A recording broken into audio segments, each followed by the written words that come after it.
Yes, ma'am.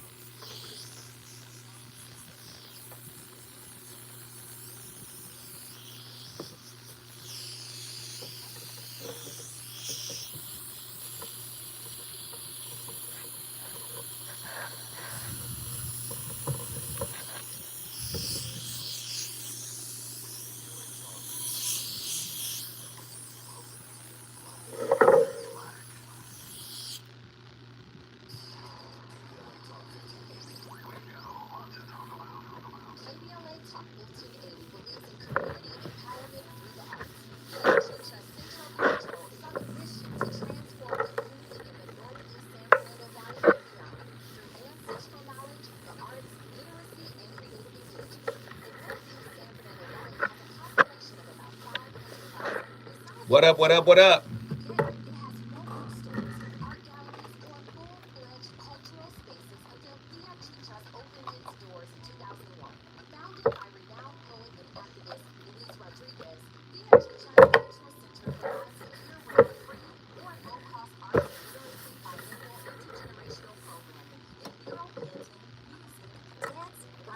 Visual arts, healing art sessions, and healing talking circles. I got it. Activities also include Mexica, Aztec dance, She indigenous said, cosmology, wipe philosophy, and 2 faster. weekly open mic nights, one in Spanish, the other in English. In addition, they host author readings, film screenings, and art exhibits. To express yourself, heal yourself, attend an event, or volunteer, please visit www.tiachucha.org. That's TIACHUCHA.org. This is a community call to action from KBLA Talk 1580.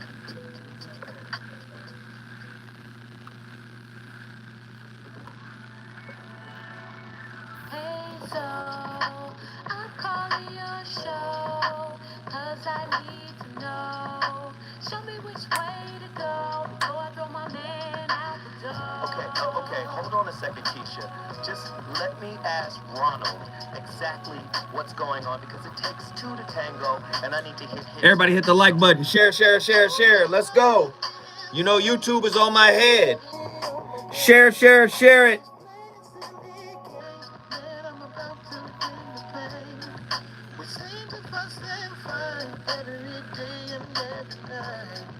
Please give some advice so we can see the light.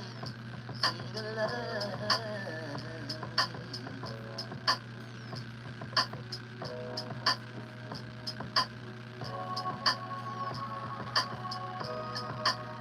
Ready for me to shift? Transition? There's another one. Yeah, okay.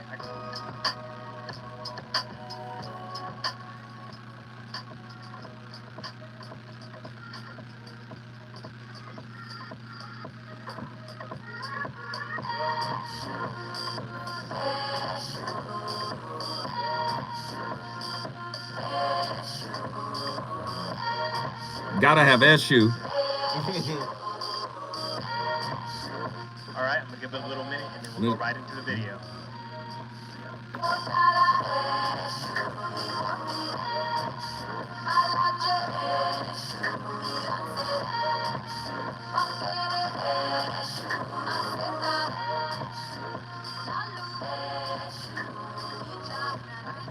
Was a 16th century Florentine political thinker with powerful advice for nice people who don't get very far.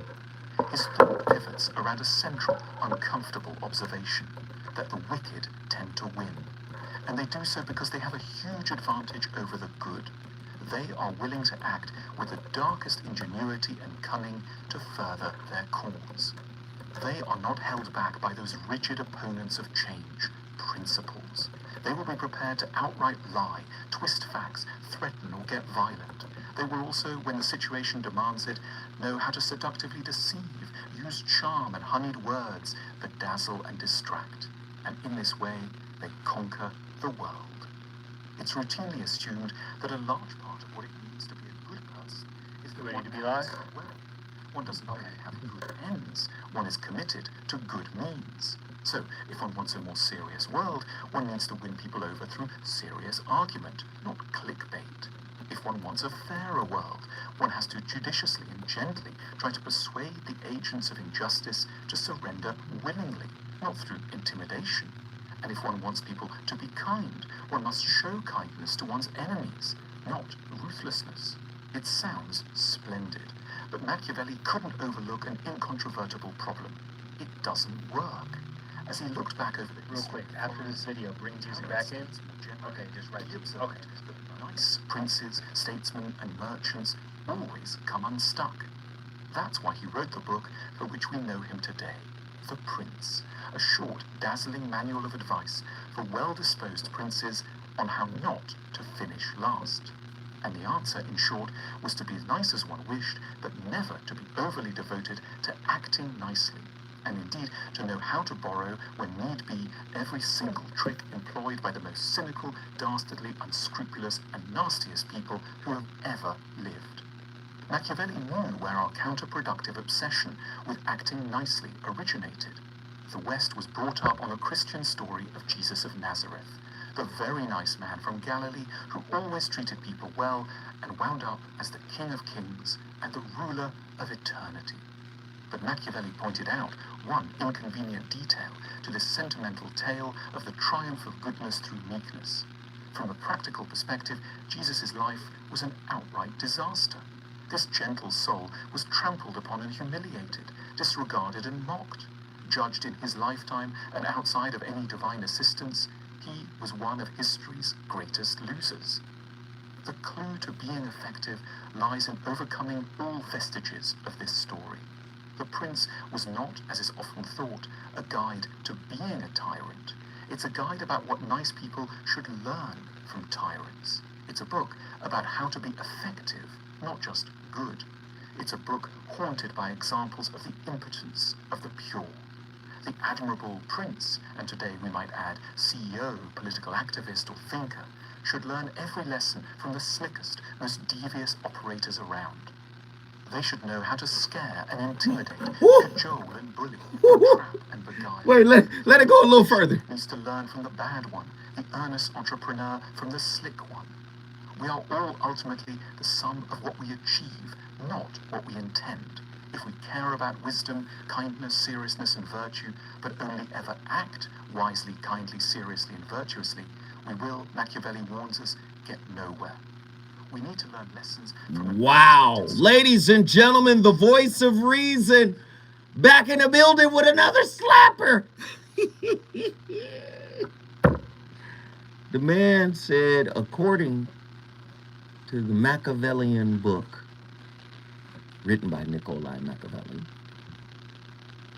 that Jesus' life was a disaster because Jesus was teaching high-level principles, right?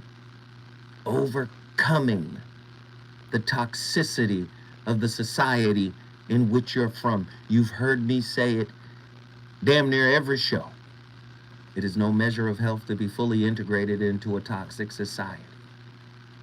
Machiavelli was the Robert Greene of his time. Robert Greene is the author of the 48 Laws of Power. Machiavelli wrote The Prince for princes to stay in power.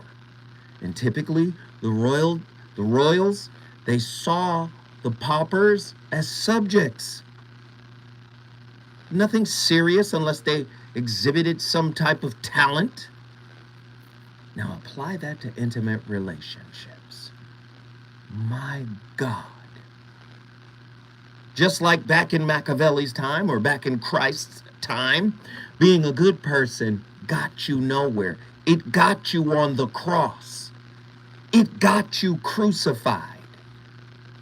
And in many relationships, you are being crucified not because you're a nice person, but for several reasons. One, you might be a bad person faking like a nice person. Or two, you may really be a nice person dealing with a toxic person who doesn't recognize nicety as something of value. Oh, Lord. Huh? Many devils wear a nice mask. I've met some devils who speak like the person in the video just really broke down. They use honeyed words, sweet to the taste, but foul in the belly. And in a society like America, you got people putting out lists. Somebody sent me this earlier tonight. A sister said there's a coalition of women who put together of places not to take them. As if we don't live in the greatest wealth disparity, the greatest wealth difference in the history of mankind. Only a few people have real wealth. Not a lot of people got a lot of wealth. So you're going to make an entire list of places that are beneath you? Totally socially blind to what's going on. Wealth gap is upside down and can only be fixed through legislation. This is why you got so many groups out there, so many people out there yelling and begging and clamoring for reparations. Why would we need reparations? Well, if you're at the bottom of every societal statistical category, then reparations make sense, right? Well, during this time, you want to come out and say, we're not going to these restaurants because we're too pretty. It is no measure of health to be fully integrated into a toxic society. So nice has become toxic. A lot of brothers will use nicety, quote unquote chivalry. I'm a gentleman. No, you're not. You're an actor. You're performing. You're performing nice. And nice, for many people, is an investment. Sisters, how many times have you heard a brother say, but wasn't I nice to you? I was nice to you. That's them saying, when does my niceness get paid back? That's because you're not really nice. You're a nice investor. Tonight's topic, Mr. Pushover. The dark side of being overly nice. Do most women despise the nice guy? If so, why? I want to know. Why do some women take advantage of genuinely nice men?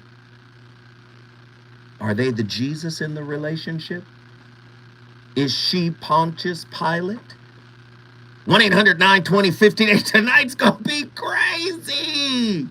Woo! I need y'all to call me. 1-800-920-1580. The voice of reason, definitely on fire.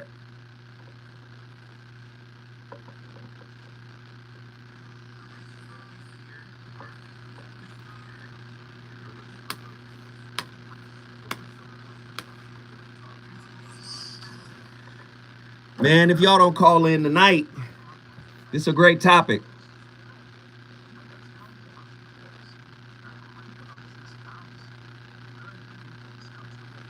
What about it? Let's talk about it.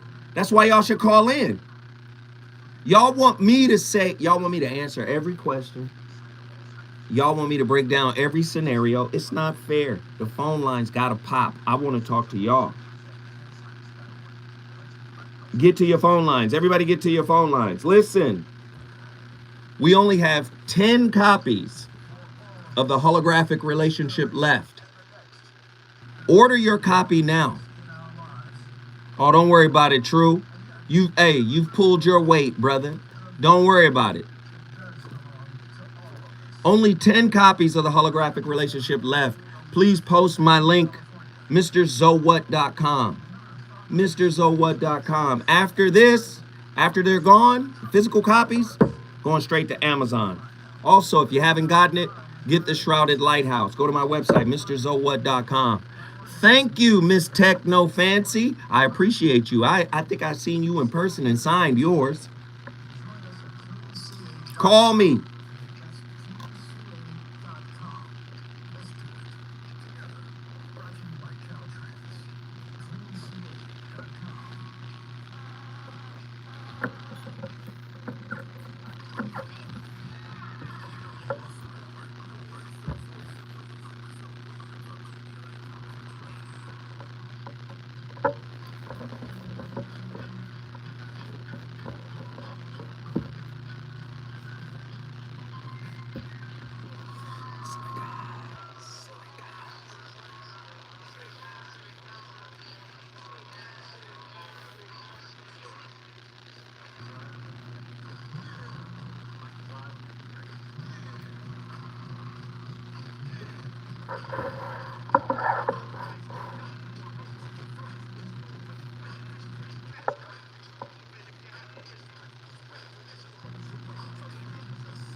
Yeah, yeah. The VOR live from KBLA Talk 1580. Tonight's topic, Mr. Pushover. The dark side of being Mr. Nice Guy. People are asking me, whose record is this? That was Snake Eyes by the Main Source. Yeah, man. Breaking Atoms is the name of the album. 90s hip hop. That's Main Source. Now, the lead guy that's rapping right there, one of the greatest producers in hip hop history, his name is Large Professor. Produced a lot of records for Nas's first album and many other artists.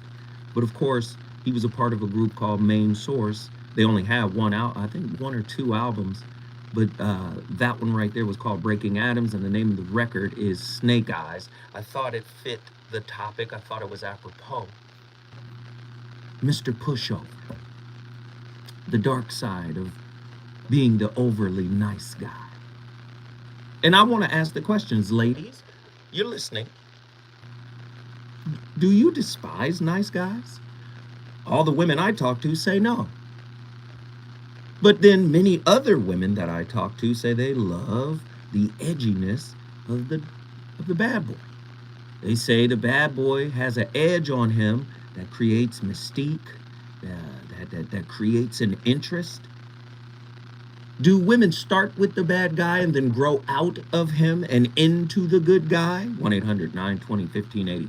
Call me right now. I'm very interested. And do many bad boys fake like the good guy?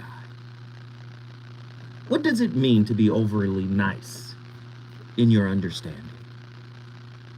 How do you define a nice guy or Mr. Pushover? In what ways can being excessively nice be seen as a character flaw? 1-800-920-1580. Can you recall any personal experiences where being overly nice had negative consequences in your relationship? 1-800-920-1580. What are some common misconceptions about being overly nice? How does being overly nice affect one's self-esteem and self-worth? I'm here to tell you right now, we live in a very spiritually impoverished society. So if you run into a nice person or one who appears to be nice, for the most part, you're going to see, if you stick it out, that they're not a genuine nice person. Let me explain something to you.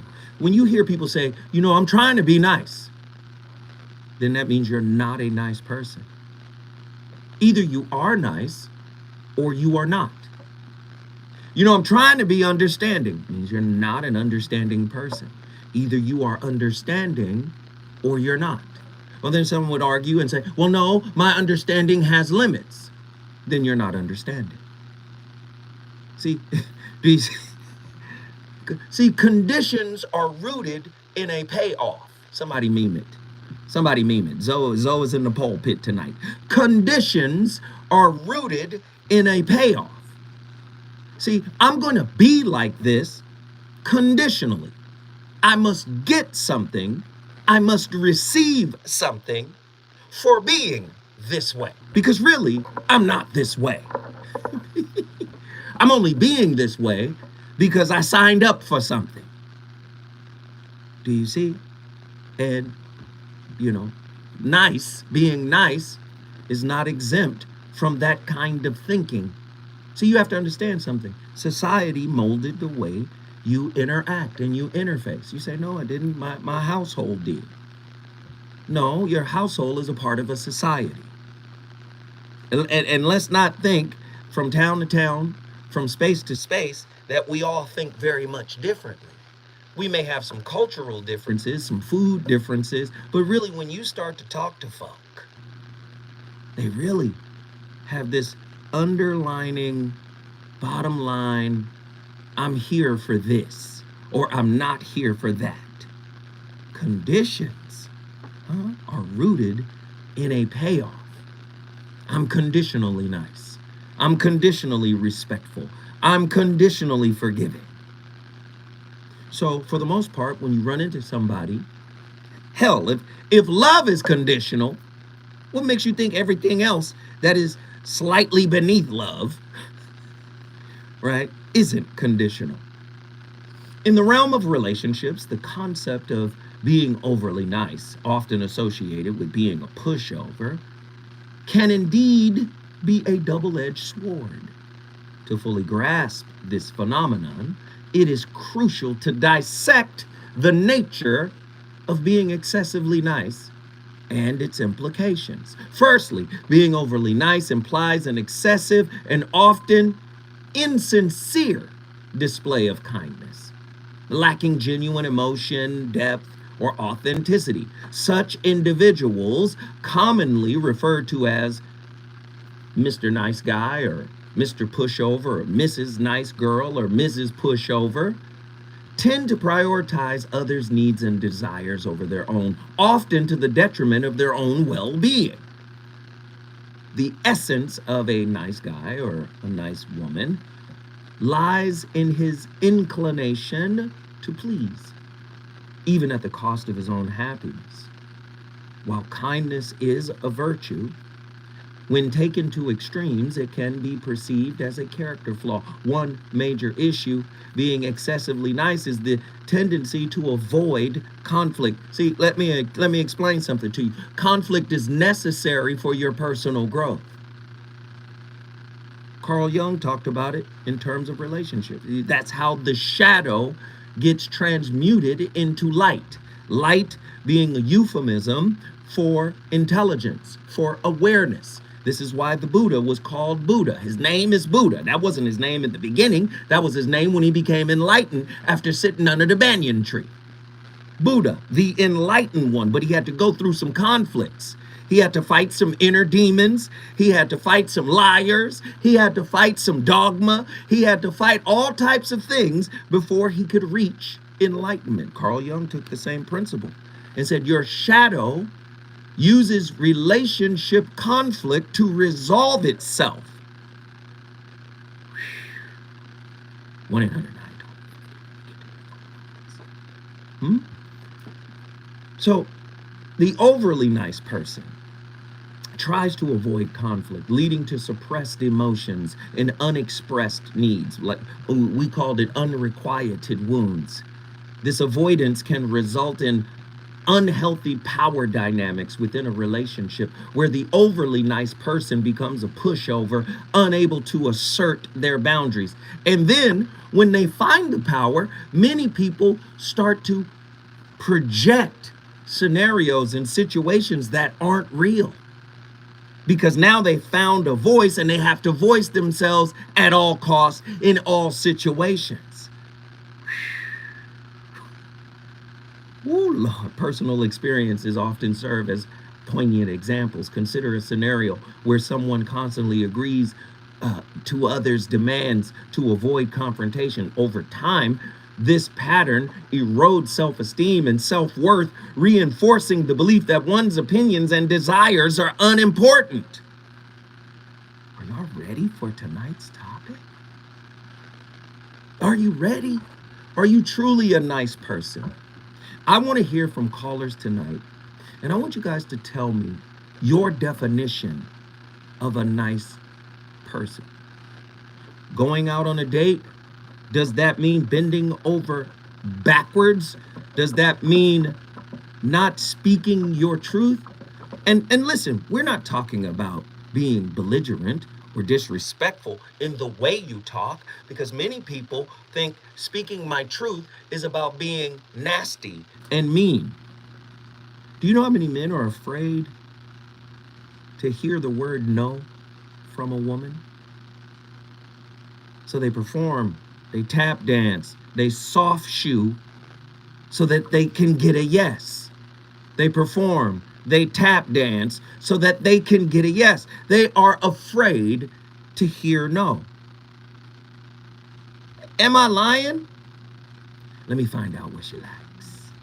And let me do that. And if I do that, I'm going to get a payoff. You have to understand, misconceptions about being overly nice are rampant. People may mistake it for genuine kindness when in reality, it often stems from a deep-seated fear of rejection or conflict. True kindness is sincere and respectful. It allows room for honest communication and maintaining healthy boundaries. A nice person is respectful in spirit, not just respectful, right, in action. The person who is respectful in action is really fearful. This is why you hear the rappers, I'd rather be respected than loved. Because respect, it means to look back, but you have to understand, most people, especially these rappers, they'd rather be respected. They'd rather be feared. If you fear me, then I have control. And many people take that right into their intimate relationships. Are y'all hearing me tonight? Not nice people. A person in a relationship who does not consider you, your feelings, your thoughts, your emotions, your desires, your wants, your needs, is not a nice person. A person who can only center on what they want and devil may care about what you want is not a nice person, regardless of their tone and delivery. When I come forward, the voice of reason, I'm opening up phone lines. You got to call me. Let's talk about it.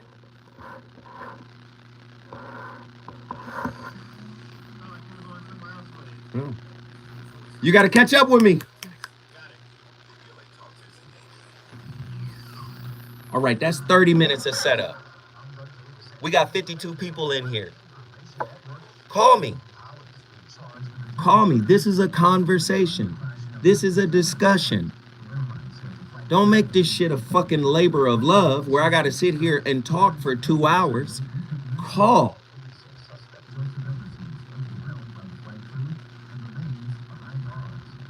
Oh, did you, True Monger? Send it again so I could get it popping.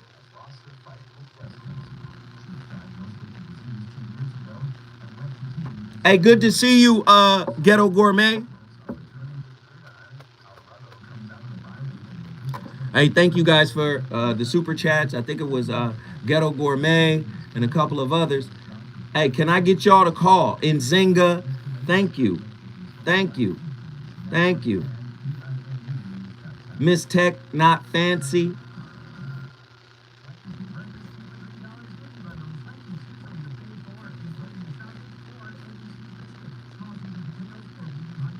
I am a loving person, even in the face of evil people, but I am not a pushover. I love that. I love that.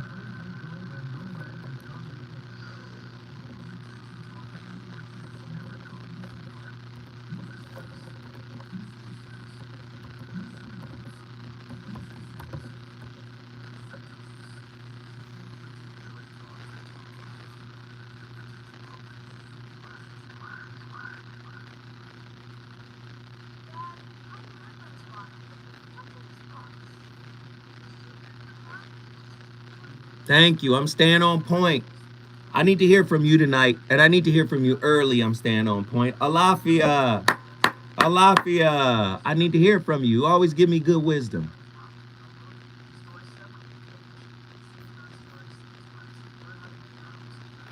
Alafia.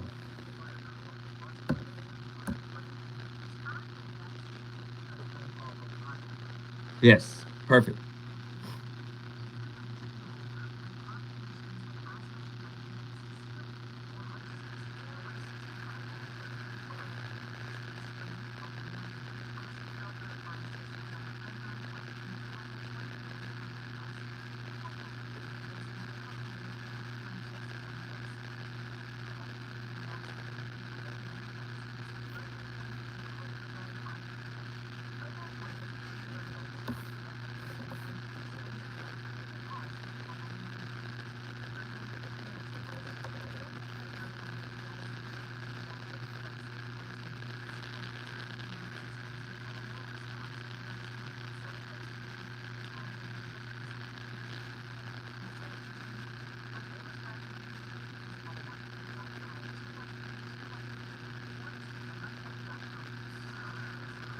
Woo. Cash App be taxing too. Yeah, they do. But you know what? Hit the super chat. It's Monday. This is my second show of the day. Hit the super chat if you can. There's 47 people in here. You guys have done an amazing job on the likes. I appreciate that. Thank you, thank you, thank you. Thank you, thank you, thank you. And listen, Atala is on the phone line. We got one caller. Can we start this week off different? What up, Miss Tech? Not fancy. Thank you, thank you, thank you. Can we start this week off different? Last week we lagged on everything. Phone calls. We had great topics. People just didn't want to participate. Let's participate tonight. True Monger, you're off the hook, bro. You got dentistry done. I got you. But my lurkers, at least say hello. Lurkers, people who just come in and listen and don't say nothing, at least say hello. Say, what up, Zoe? I'm at the job site, man. I'm working. But I need y'all to call in. Thanks again, Nzinga. Oh, now we got staying on point. Just jumped in.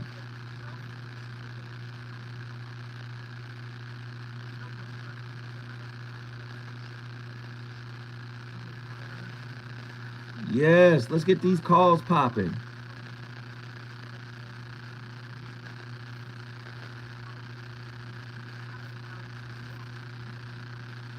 Let's get it.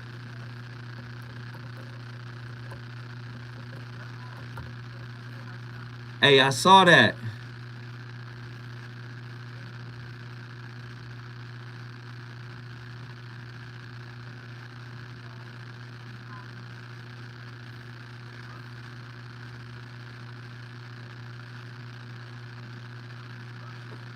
I saw that. Yo, yo, hey, Ty, come here.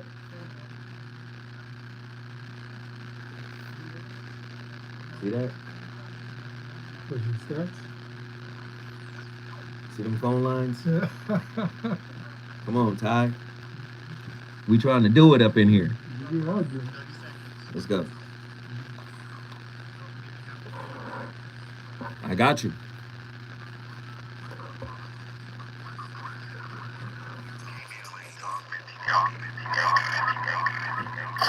You're listening to the voice of reason with Zoe Williams. That's the Only on CEO. Talk 1580.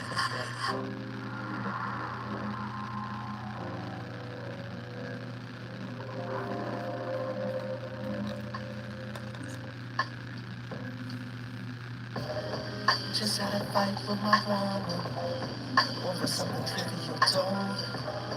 We rarely have confrontation. And so am I gonna let this play all the way through?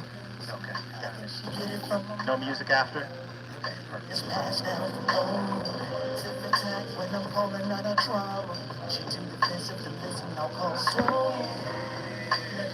I got problems. You got the type of advice that I need. I couldn't get through on emergency. They know it's hard enough the time that I need. Between working or being so clingy. What's the time zone difference? Don't make it easy. So I figured I'd call it early. Turn my life down, mercy. I got prayer. You tuned in. Voice is the show. Voice is the show. So just lay back your mind. Everybody tune in, it's over.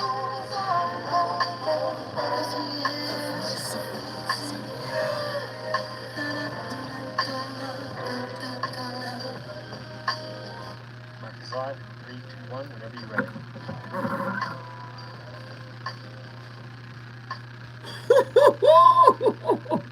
The VOR is on fire tonight. You know, I always like to push the envelope with the topics. You know, nice people are not easy to find. You don't meet a real nice person. A nice person is synonymous with a genuine person. Right? Listen to this. Listen to this. You tell me. Maybe I'm wrong. I could be wrong. I'm not right about everything. I'm not right about most things.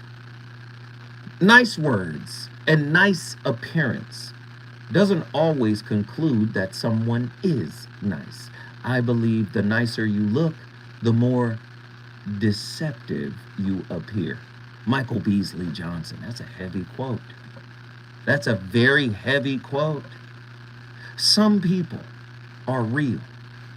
Some people are good. Some people are fake, and some people are real good at being fake. 1-800-920-1580. So many people are out there tap dancing, wearing a mask, fronting like they're good people, but in reality, they're not. They're not. Fake people don't surprise me anymore. Loyal people do. 1-800-920-1580. Get to your phone lines. They're on fire tonight.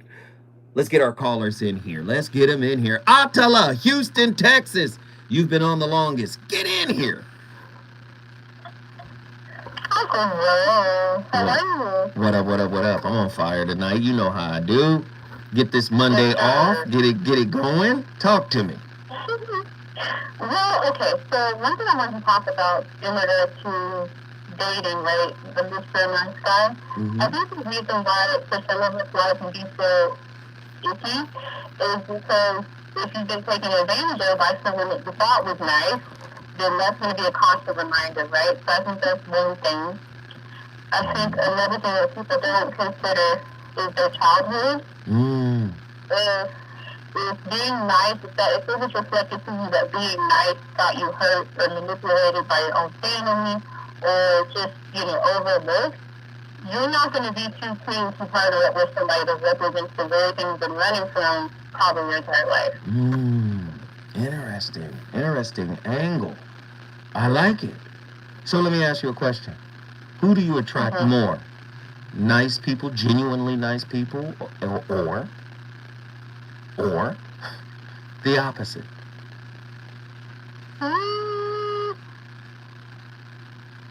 Neither. I feel like I attract people who need help. Whether they're nice or not, I don't even really think about, because at the end of the day, you should be using your discernment regardless.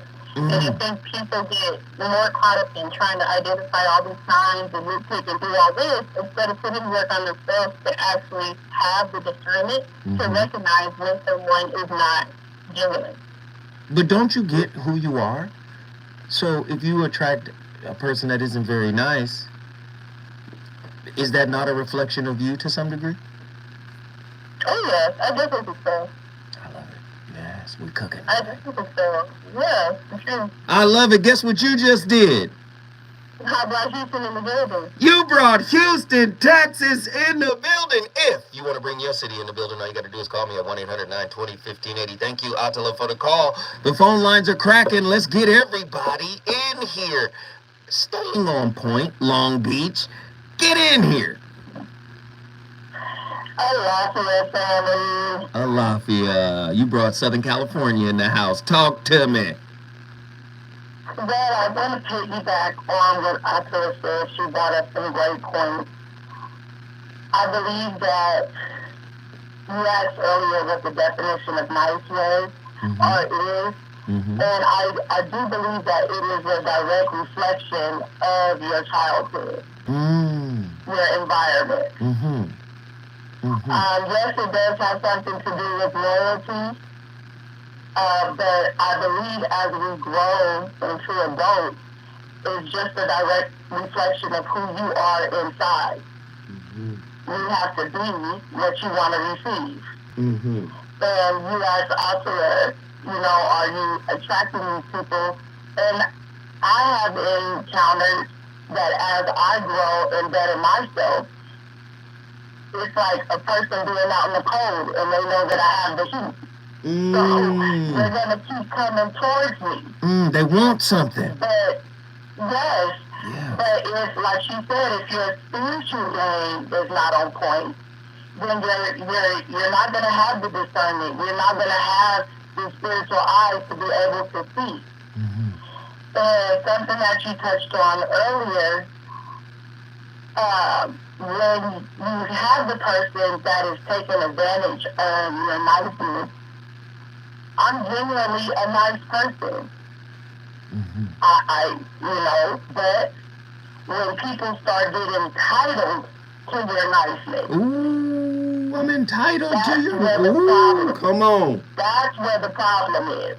It's like, okay, I helped you out on this bill, and now you think that because I quote-unquote got it, oh, come on, you know it ain't nothing to you. Don't do that. It doesn't matter whether or not it's nothing to me. At some point, you have to stand 10 toes. I did it out of the kindness of my heart, not out of obligation. And there it is. Ooh, guess what you just did? Staying on point. Lovely. You brought the LBC in the building. If you want to bring your city in the building, all you got to do is call me at 1-800-920-1580. I want you to pontificate. I want you to ponder. You can let her go now. When I say if you brought your city in the building, you can hang up. There we go. I'm sorry. Andy's not here. My brother Kamal is here. He don't know my rhythm yet, but I love him to death. That's my brother. That's who I started with, man. So if you brought your city in the building, all you got to do is, that's all we got to do. Now, let's get back to it. I want you to pontificate. Ponder on this for a second. As a matter of fact, I want to get Kamal's opinion real quick, and then we'll go back to the callers. Kamal, your thought on this statement right here.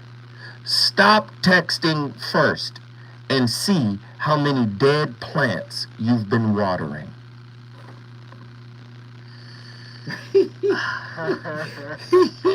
want another one tonight, man. I would say that summarizes our generation. Nobody wants to text first.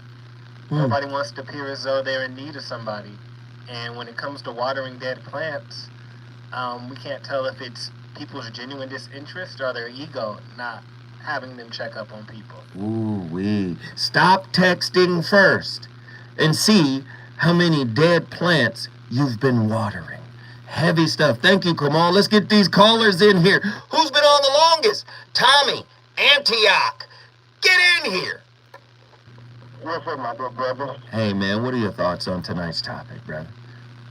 I honestly used to believe that I was a nice guy. Until you said something in one of your shows. You said, if you're saying I'm nice as opposed to the years you know me of what I've done that could be considered nice, then I agree. But there have been too many definitions of what nice is. Now, if you say as far as dating, that can kind of go, there's a skewed grab, because I've dated women that say, hey, I want a working guy that does this and does that. You know, just your average Joe that treats me nice. I'm not average by any stretch of the imagination. But if I check off your list and I'm supposed to be nice from what you said, where's the disconnect there? You know, part of that could be me, because I'm not perfect. Right. I've ruined many a relationship, not being emotionally available, things like that. But when I go back to saying I thought I was nice, to me, being nice was what I saw growing up. My mom, she was just a genuinely nice person. Wasn't a pushover. She told them things if necessary, but her spirit was just nice. So I inherited that spirit. But also, you know, being a young guy out here in my 20s, I was on a lot of F-ish with women, so... Tell the truth and shame the devil. Look, hold tight. I'm going to hold you, brother, and then I'm going to carry you over, and we're going to get your final thought on this. Tommy from Antioch is cooking with truffle oil. When we come forward, more from the Voice of Reason. Is it good to you? More voice of reason. Hey, good job on the calls, guys. Good job on the calls. Great callers. Great conversation. I appreciate it. Let me tell you something. I meant to say this on the air.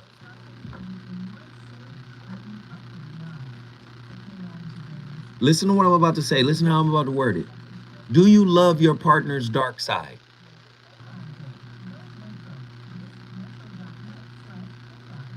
I didn't say, do you like it? I said, do you love your partner's dark side?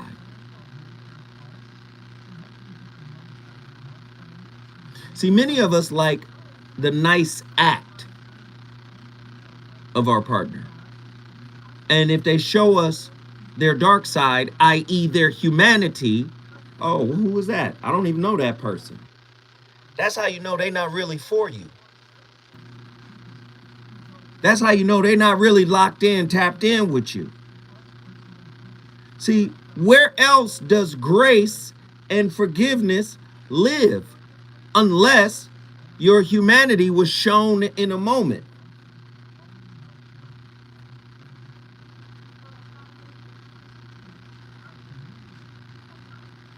Thanks, Zoe, for giving me that info earlier. Absolutely. Absolutely. I was just about to ask, what do you mean by loving someone's dark side? You get it?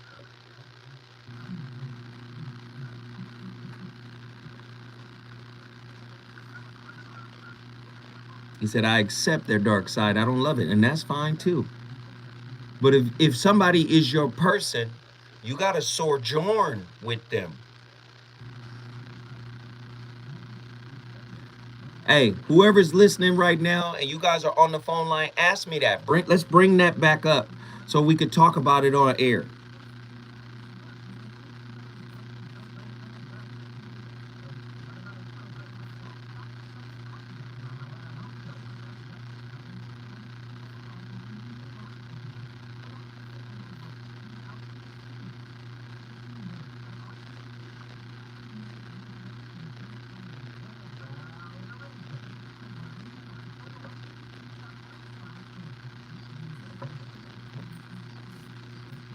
First hour already gone. Here we go.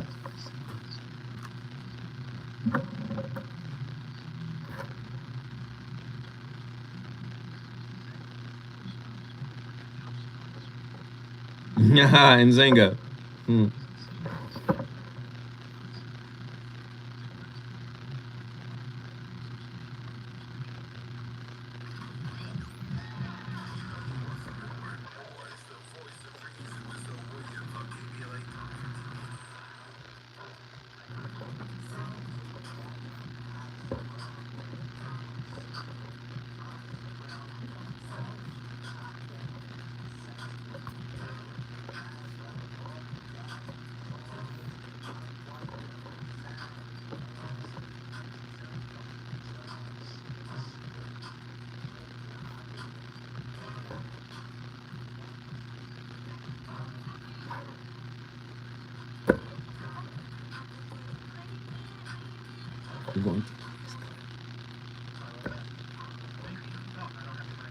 You going to the next clip?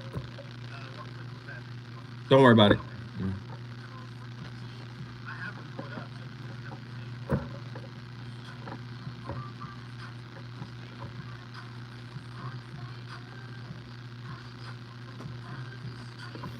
Ladies and gentlemen, the VOR.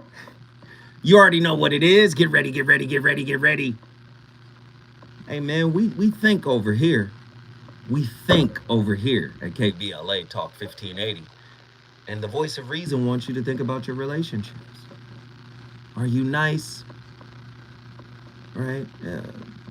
For something. Do you want something for your niceness? It's heavy, man. Do women not like nice guys?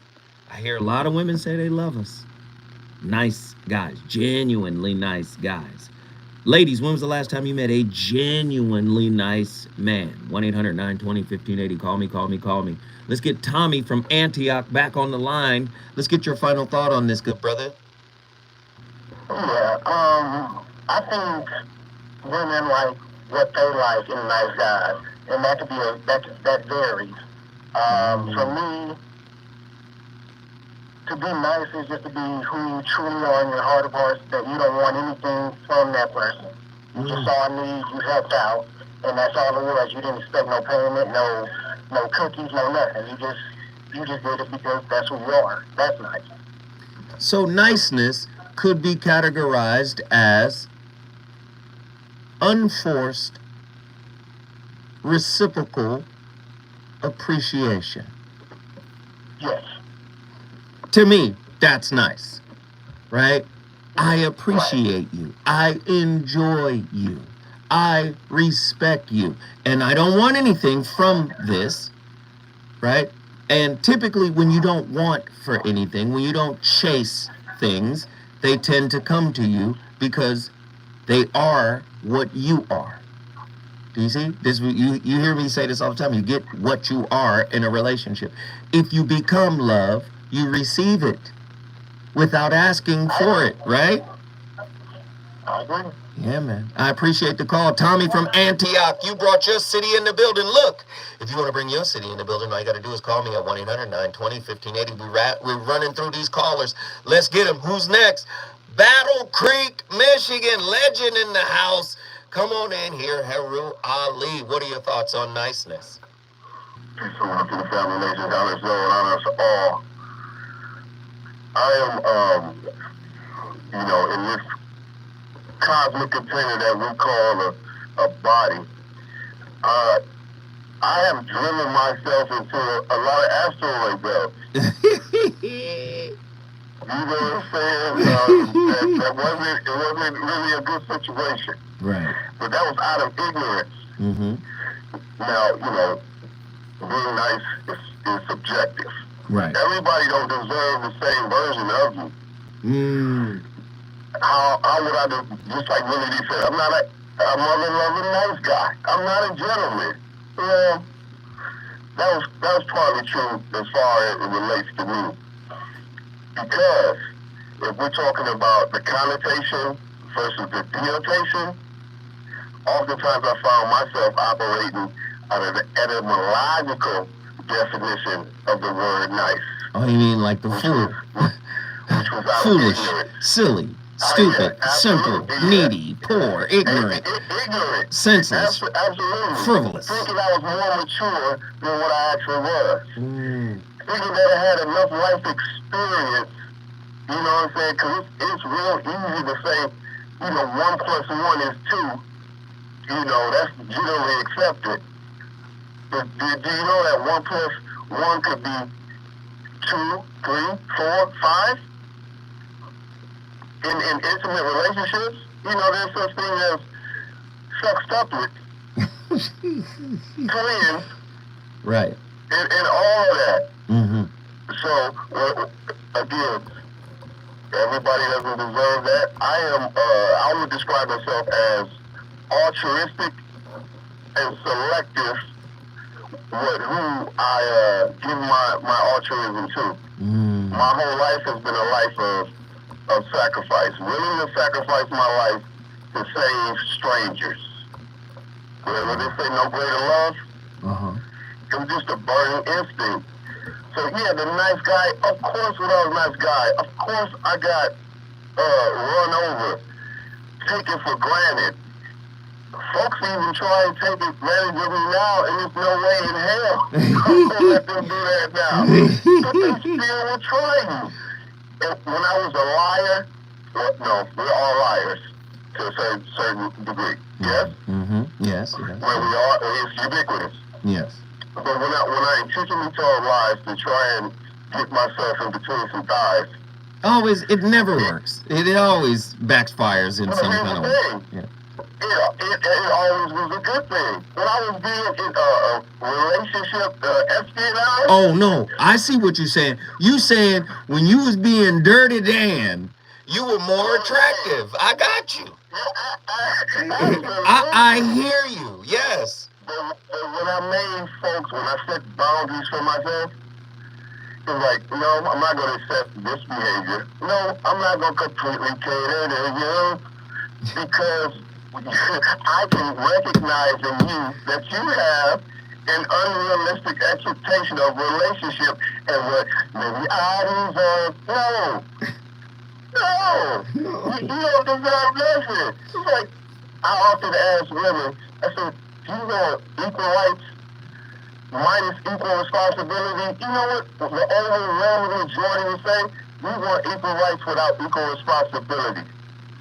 Yes, because you know what they say, oh, well, that's a man's job, taking out the trash, it's that. But wait a minute, I thought that y'all could do everything that a man could do. There's no gender roles. Listen, there's no such thing in my experience, almost 50 years, of a wage gap. And the example that I give is, in the military, you had two different physical standards that you had to pass. The physical fitness test was lower for women, but we all got the same pay. As a nurse, as a firefighter, we all got the same pay. I don't understand this wage gap and all that stuff, but in spite of all of that, y'all do know, for whatever reason, they let military age illegal immigrants in this country. You know what I'm saying? Like, you do know that with that COVID shot and the 2,000% increase in myocarditis in our military fighting forces. Wait, hold on. So here we go. Legendary Heru Ali. He gonna cover COVID. He gonna talk about the military pay, feminism. He gonna talk about everything and wrap it into being nice. Look, when we come forward, I'm going back to Battle Creek, Michigan to get his final thought. KBLA 1580 Santa Monica.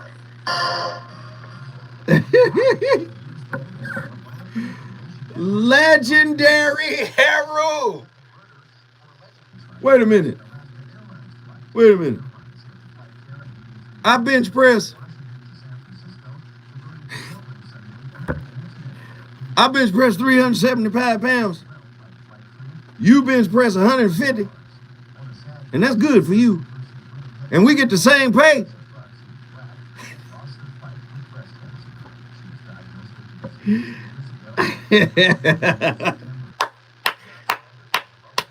Fucking Heru, man. I love that guy, man.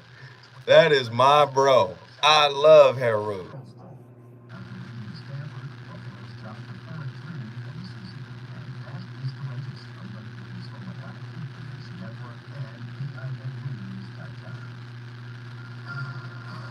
Everybody keep hitting the like button. Everybody keep hitting the like button. Everybody keep hitting the like button. And listen, we're at $35 for the first hour. Can we set a benchmark? Can we at least get to $75? That's $40 away. I mean, goodness gracious. As good as these topics are, I really believe, like, shit, they should do $1,000 a show, because this is crazy information. It's actually changing people's reality. So, out of the 41 people that are in here right now, can we figure it out? Let's get everybody to drop $1. If everybody dropped $1, we'd get to $75. Can we do that?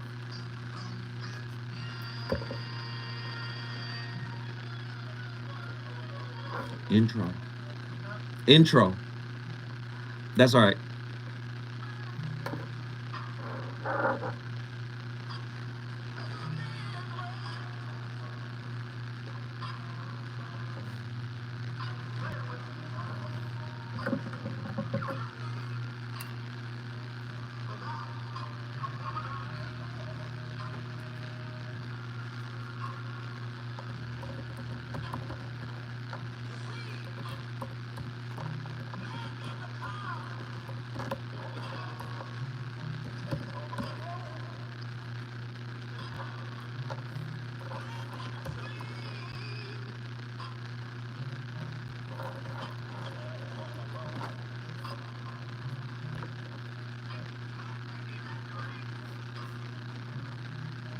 Legendary James Brown.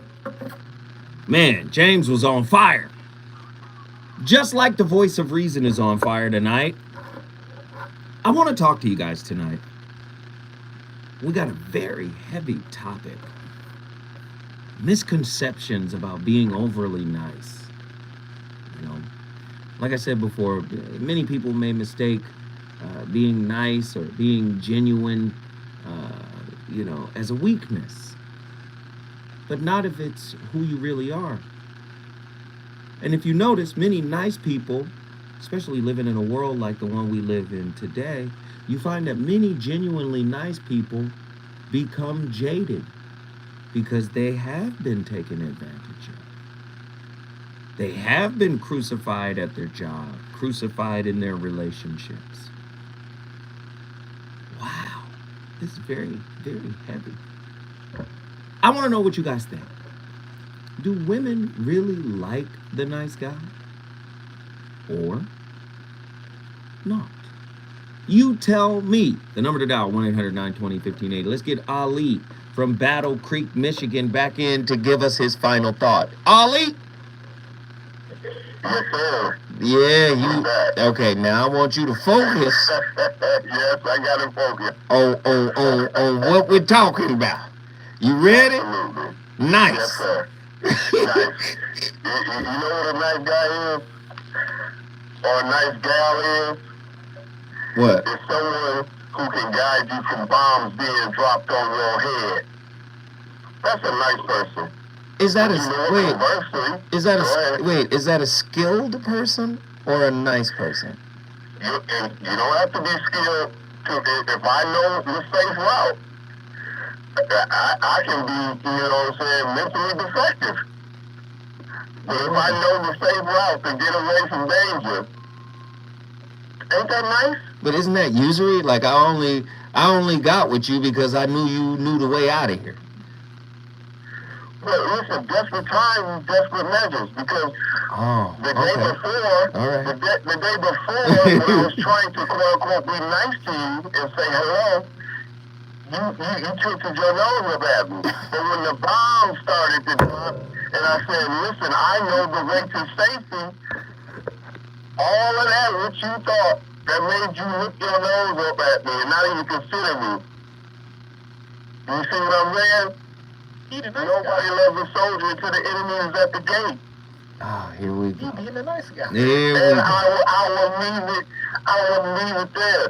Peace and love to the family and nation. Please stay safe and stay dangerous. And guess what? Don't think that what's happening over there. There's not sleeper cell stuff going on in here. You better stay strapped and stay dangerous.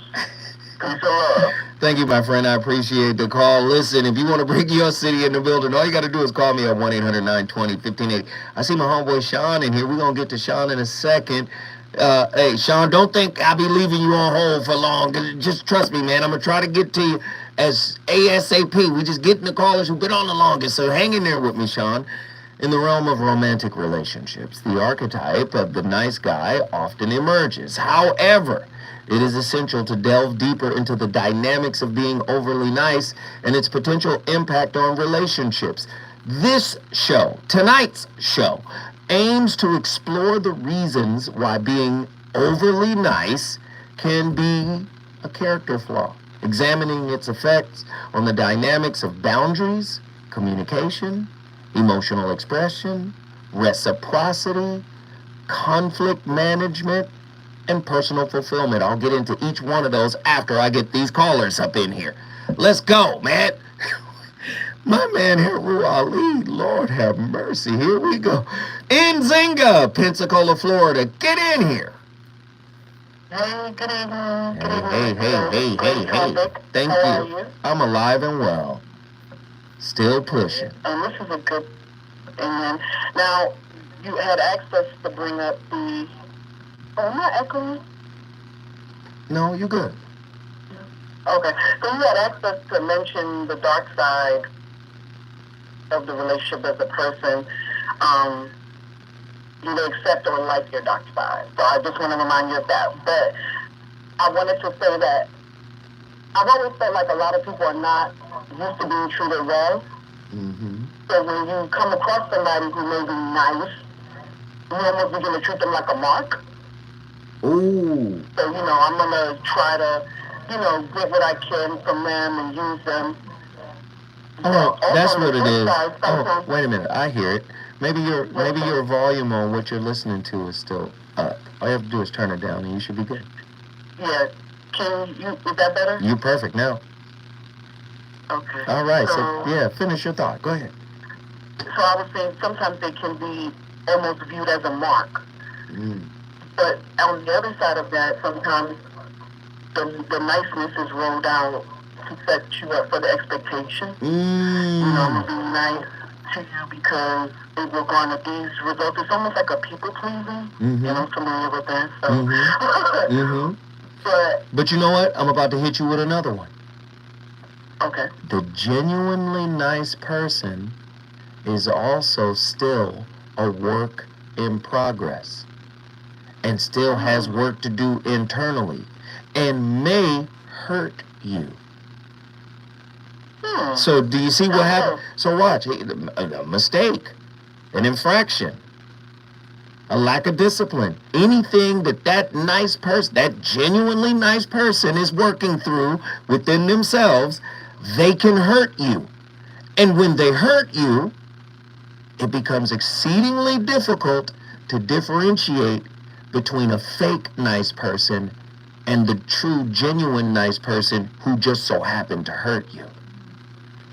Process that. So could setting up a boundary, being a nice person, and they finally say no?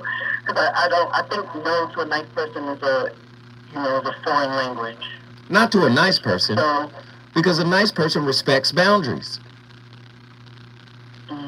A fake nice person puts a time limit on the boundary you set for them. How long we got to do this? Ooh. Well, I would speak something to think about, right? Sometimes nice people don't have boundaries, and they don't know how to say no. 100%. 100% true. So if I begin to, or if the nice person begins to say no, then they may be viewed as fake. The nice person? Yeah. If you don't speak up for yourself, are you being true? No. All right then. You answered the question. Do you see? Okay. That's fire. But see, learning to speak up for yourself, finding your voice, right? Learning how, once you sometimes finding your voice is like winning the lottery. Or a young kid going into the NFL and getting that first $1 million check and blowing it. Do you see? Sometimes you have to learn how to utilize your voice once you find it. Because if you haven't had a voice for a long time and then you find it, sometimes you can sling your voice around and actually hurt people because you've never had a voice before. So now, once you find your voice, you have to learn how to effectively use your voice to speak your truth without harming or harming or disrespecting the people you're talking to. But we live in a society where, guess what? Hurting people, you get paid for that. There's a payoff. You feel good about hurting people. In this society, yeah, you don't get to hurt me without me hurting you. And when I hurt you, I'm going to hurt you worse than you hurt me. That's the norm here. Correct? The one-up, yeah. Yeah, the one-upsmanship is real. Nzinga, guess what you just did?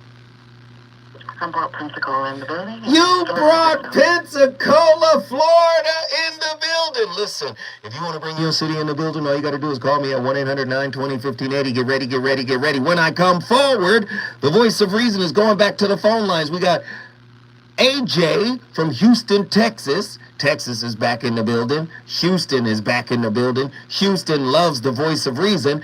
And we also got the OG, the legend, the homie, married for 30 some odd years, been doing it for a long time, Sean from Oakland, California. Again, if you want to bring your city in the building, all you got to do is call me at 1-800-920-1580.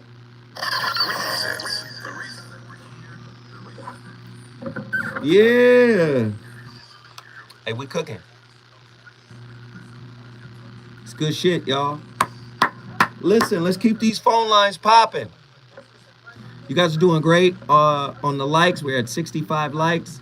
There's 48 people in here. We're still at $40. Can we get to 75? That's only $35 away. Can we all just piece up? Like we're all buying a 4-piece and a biscuit from KFC. Can we all just piece up to get that $35?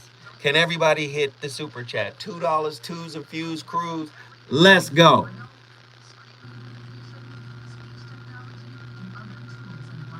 Hey, great calling, Zinga.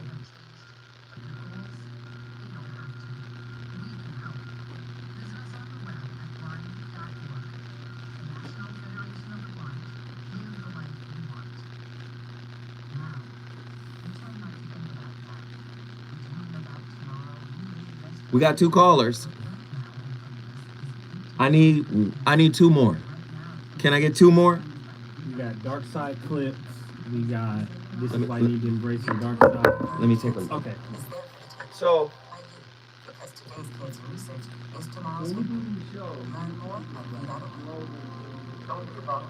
Don't ever give up. If you're like me, 60 and retired, making ends meet, especially here at the supermarket and drugstore is tough. I'm so blessed to have found benefitscheckup.org. It's a free and confidential website from the National Council on Aging that connected more than $1,200 in online programs that pay for food, medicine, utilities, and more. Maybe you can help me. Benefitscheckup.org. Anyone can choose to make a difference. You can help people succeed. We build after disaster. okay. There go people. Goddess Guru. Goddess Guru, call in. Thank you. Truemonger. Come on, my brother. Thank you. We appreciate y'all. We do, man. Lovers and lurkers. Loving the show makes you see yourself. That's the whole point. That's the whole point. That is true.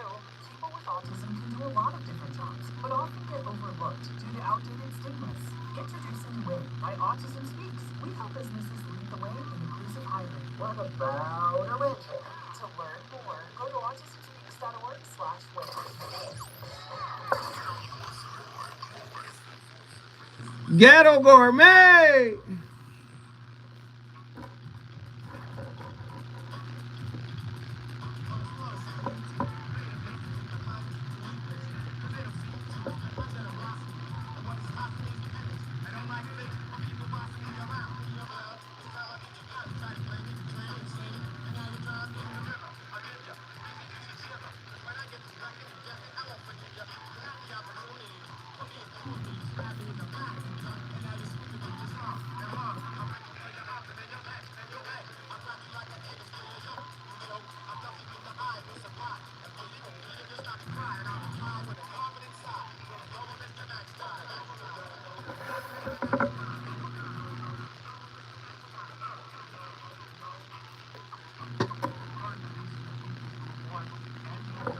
Villains is because there's a part of them crying out for the incorporation of the monster within them, which is what gives them strength of character and self-respect. It's impossible to respect yourself until you grow teeth. And if you grow teeth, then you realize that you're somewhat dangerous, or maybe somewhat seriously dangerous, and then you might be more willing to demand that you treat yourself with respect and other people do the same thing. And so that doesn't mean that being cruel is better than not being cruel. What it means is that being able to be cruel and then not being cruel is better than not being able to be cruel. Because in the first case, you're nothing but weak and naive. And in the second case, you're dangerous, but you have it under control. And, you know, a lot of martial arts concentrate on exactly that as part of their philosophy of training. It's like, we're not training you to fight.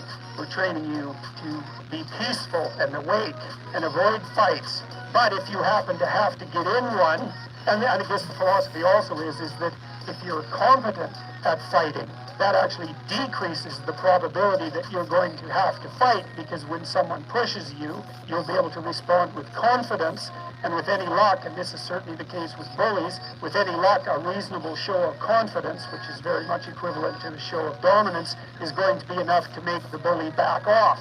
And so the strength that you develop in your monstrousness is actually the best guarantee of peace. And that's partly why Jung believed that it was necessary for people to integrate their shadow.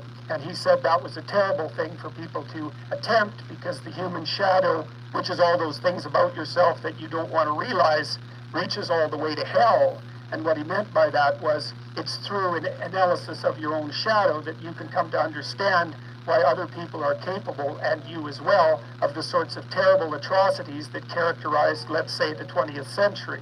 And without that understanding, there's no possibility of bringing it under control. When you study Nazi Germany, for example, or you study the Soviet Union, particularly under Stalin, and you're asking yourself, well, what are these perpetrators like? Forget about the victims, let's talk about the perpetrators. The answer is, they're just like you. And if you don't know that, that just means that you don't know anything about people, including yourself. And then it also means that you have to discover why they're just like you. And believe me, that's no picnic. So that's enough to traumatize people, and that's partly why they don't do it. And it's also partly why the path to enlightenment and wisdom is seldom trod upon, because if it was all a matter of following your bliss and doing what made you happy, then everyone in the world would be a paragon of wisdom. But it's not that at all. It's a matter of facing the thing you least want to face. There's this old story in King Arthur where the knights go off to look for the Holy Grail, which is either the cup that Christ drank out of at the Last Supper, or the cup into which the blood that gushed from his side was poured when he was crucified. The stories vary, but it's basically a holy object, like the phoenix in some sense, that's a representation of transformation. It's an ideal, and so King Arthur's knights, who sit at a round table because they're all roughly equal, go off to find the most valuable thing. And where do you look for the most valuable thing when you don't know where it is? Well, each of the knights looks at the forest surrounding the castle and enters the forest at the point that looks darkest to him. And that's a good thing to understand, because the gateway to wisdom and the gateway to the development of personality, which is exactly the same thing, is precisely through the portal that you do not want to climb through. And the reason for that is actually quite technical. The union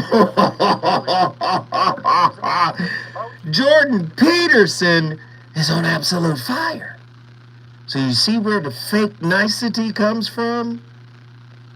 Being nice gets me honey. It gets me sugar.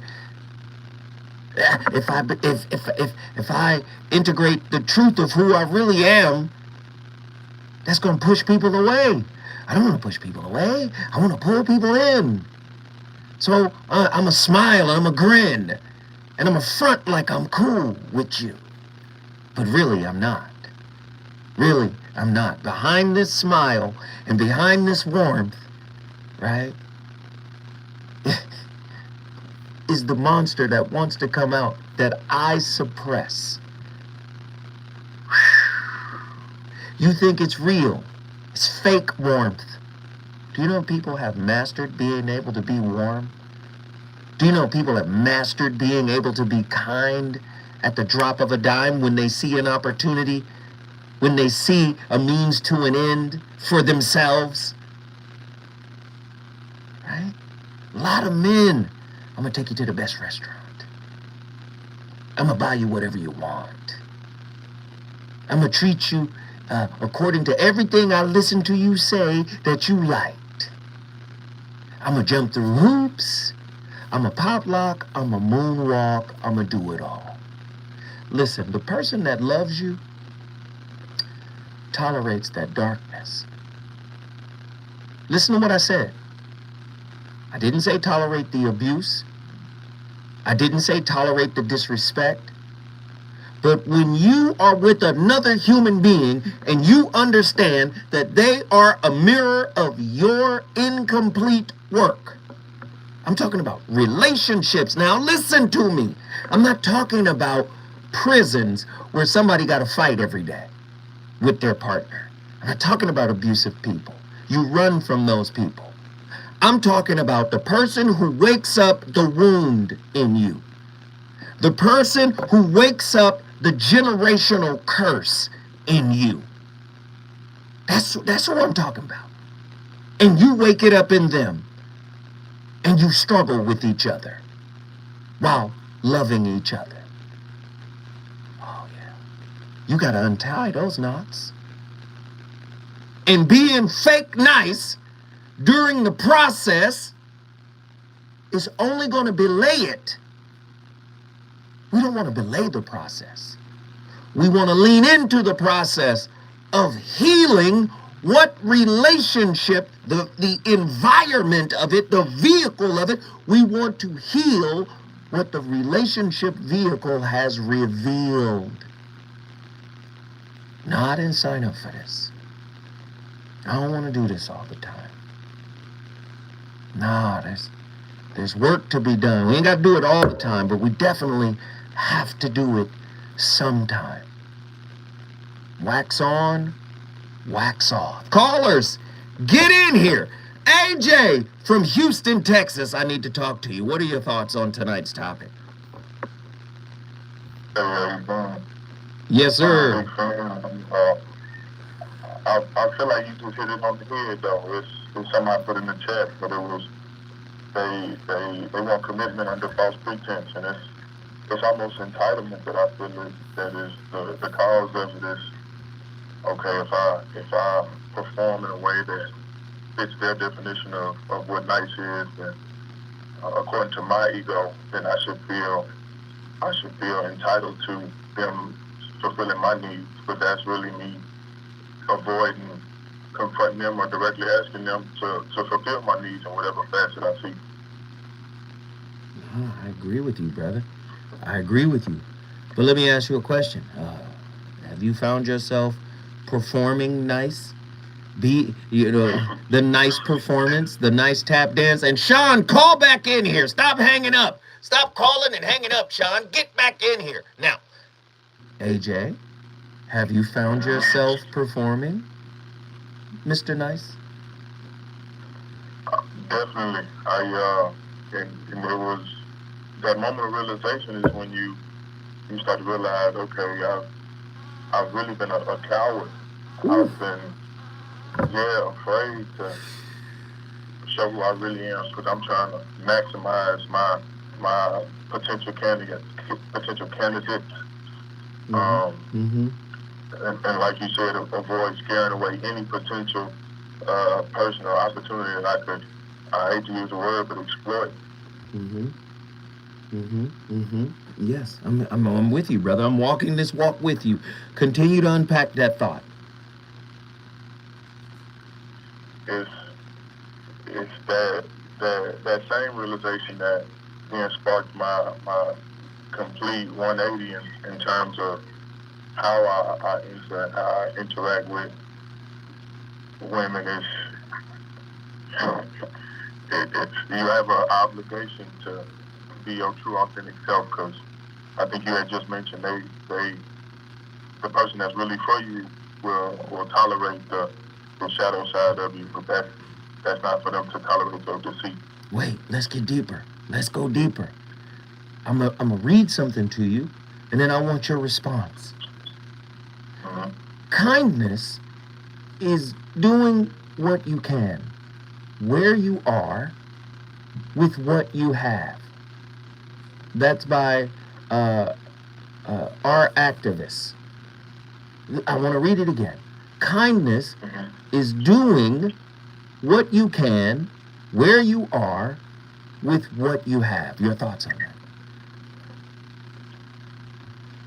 I agree with that definition wholeheartedly. It's a term I came across called the covert contractors.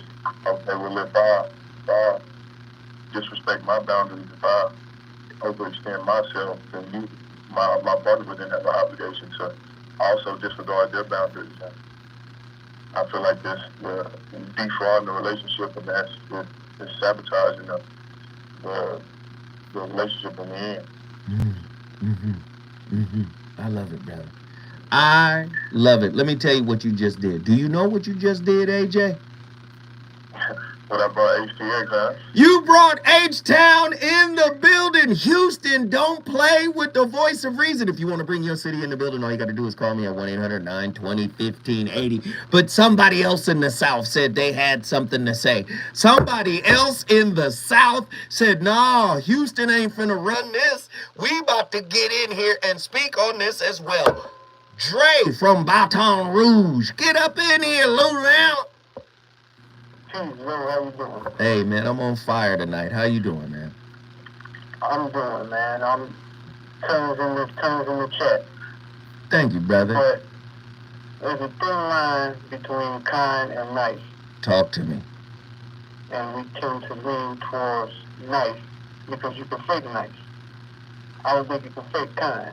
Ooh, come on. You know, because whenever we would rent movies, you go to Blockbuster or your local mom and pop movie rental place, they always had a sticker either on the tape or on the box that says, be kind, rewind. Mm-hmm. It's an act. It's Mm-hmm. not an act, but you know, you're doing something. Mm-hmm. Because you're taking the time to rewind it to not put that pressure on them. And like, for instance, going to a store. If you walk into a store and there's an elderly person behind you and you're in front, you open the door, you let them in first. That's kind. Mm-hmm. Now, holding the door because you see a fine chick getting out of her car 100 steps away and you holding the door, you're being nice and being a fool at the same time. Only my opinion. No, I hear you, brother, and your opinion is valuable here, man. Guess what you just did? I brought it in the building. You brought Baton Rouge in the building. If you want to bring your city in the building, all you got to do is call me. 1-800-920-1580. The voice of reason is on complete fire tonight. When I come forward, you think I'm going to give up? No, I'm going to keep my foot on the pedal. And you already know what I like to do. Let's talk about it.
There is no volume right now.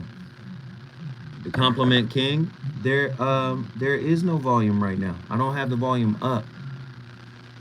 So you might be hearing volume from other sources. Static?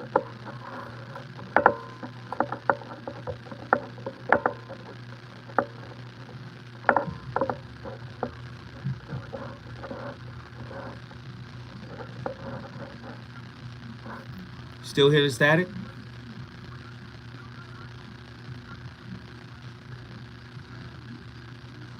It's the fan. Yeah, it's the fan. That's all that is. You want me to turn it off?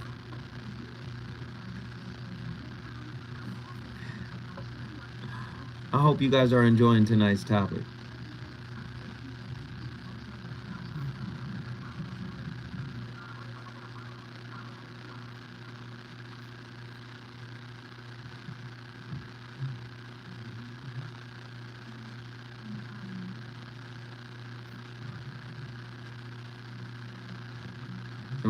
Not if you hot. In Zinga, that's right. That's right. $6 away. $6 away. Let me tell you right now where we are. You guys blew past what I asked you to do. I said, get us to 75. You guys got us to 94. We're at $94.21. We are basically less than $5 away from $100, which is our normal benchmark.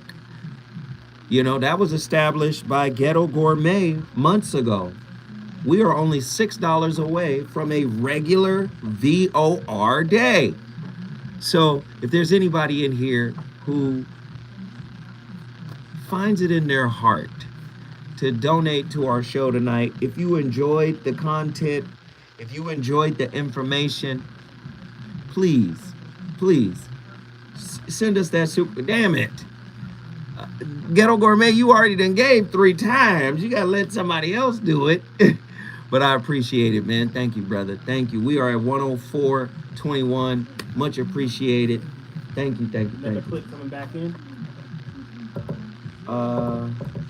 Yeah. Okay. There's only one more, right? It's 2 more. What's the one you got coming? Why hot girls don't like nice guys? I want that. Okay. Heru Ali. Now, I'm going to say this, and it's totally up to you guys.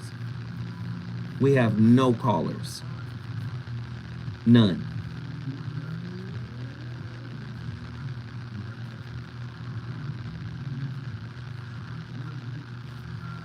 So, you guys want to talk to me? Let's do it. Sean, he hung up. This is the second show in a row he hung up.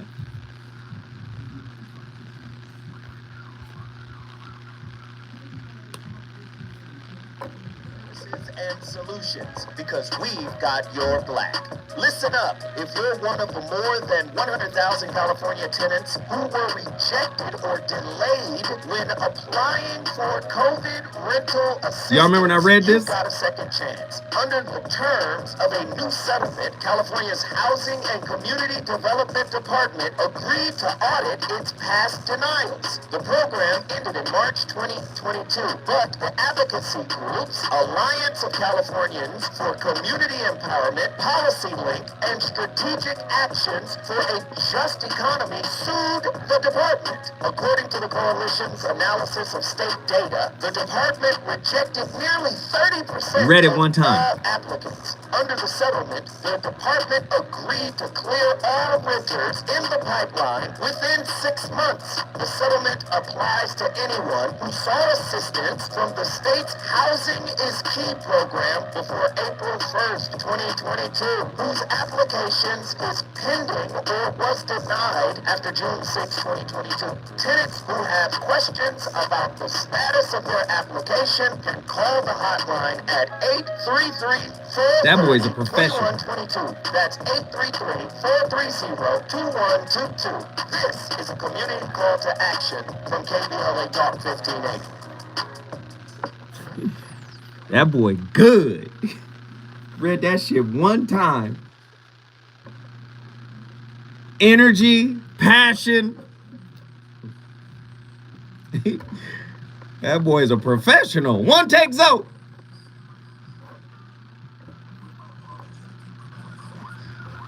That boy good.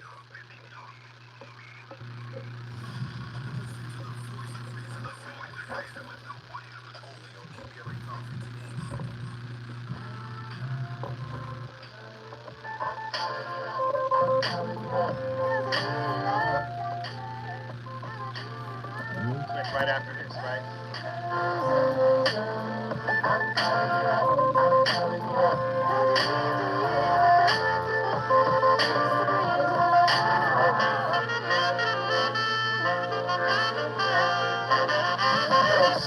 So I got this two-timing chick who got her revenge from when I was on my 2-time tip. And even when I tried to correct it, she couldn't get past how she was disrespected, neglected my effort, a pair with no trust, dirty games and affairs that be tearing us up. If things are picture perfect, is it really worth it? I have an idea, but I need no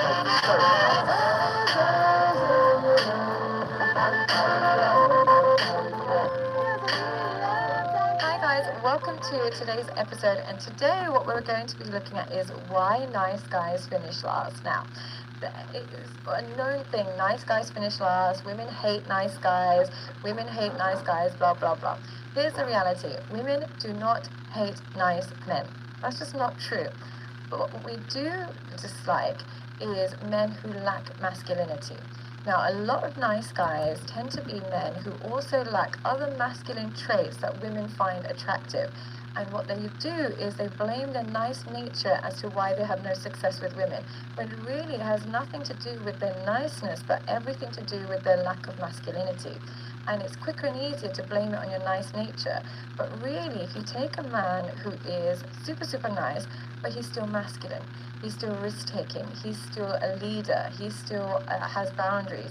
When you take a man who still has masculine traits and is nice, he ends up having hyper success with women. But when you take a man who's nice by default because he can't exercise his masculinity, he can't say no, he can't set boundaries, he can't exert his dominance, of course women are not going to find that attractive. And it's just quicker and easier for a guy to say women hate nice guys. But if you replace that with women hate femininity, women hate people pleasers, then you're onto something. And the reality is, women, and I think it's men as well, I think nice women finish last as well. Nice girls get treated terribly compared to difficult women. If you look at their overall investment that they receive from a man, they get treated terribly in comparison. Because there's something about people pleasers that turns us off. It turns men and women off.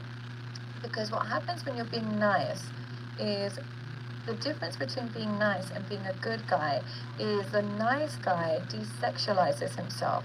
And how he desexualizes himself is by foregoing what he truly wants for the sake of peace and harmony.